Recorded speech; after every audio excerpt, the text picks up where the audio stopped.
Méditation du 5 septembre. Le ministère de se mordre la langue. Si quelqu'un pense être religieux sans tenir sa langue en bride, mais en trompant son cœur, la religion de cet homme est vaine. Citation de Jacques. Quand nous pensons au concept de ministère, nous pensons au fait de servir les autres avec ce que nous savons faire, d'agir en faveur des autres à l'aide des dons que Dieu nous accorde.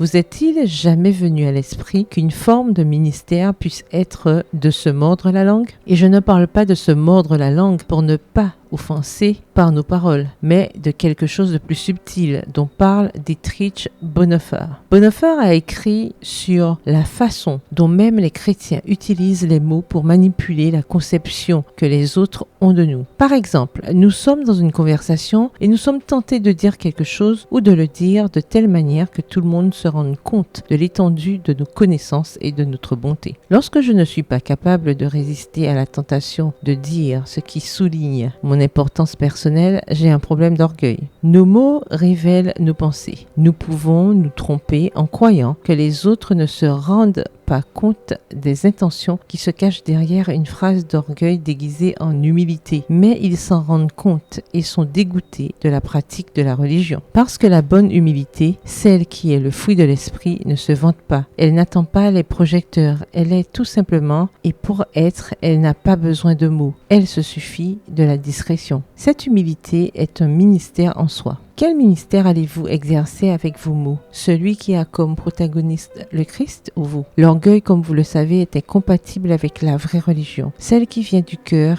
et qui transforme l'âme. Lorsque le type de religion que nous vivons n'est pas le vrai, notre ministère est vain. Il ne produit rien de bon, je veux dire. Le ministère qui attire les âmes au Christ est celui de l'humilité. Lorsque vous vous sentez sur le point de dire quelque chose simplement pour montrer que vous êtes la meilleure, je vous suggère une prière rapide. Seigneur, aide-moi à ne pas commettre une telle immaturité. Permets-moi de contrôler ma langue et de me contrôler moi-même. Je veux donner un témoignage pour le salut. Parce qu'il ne s'agit pas de moi, il s'agit de toi. Amen. Le verset du jour se trouve dans Jacques 3, le verset 2, dans la version second 21. Nous trébuchons tous de bien des manières. Si quelqu'un ne trébuche pas en parole, c'est un homme mûr, capable de tenir tout son corps en bride.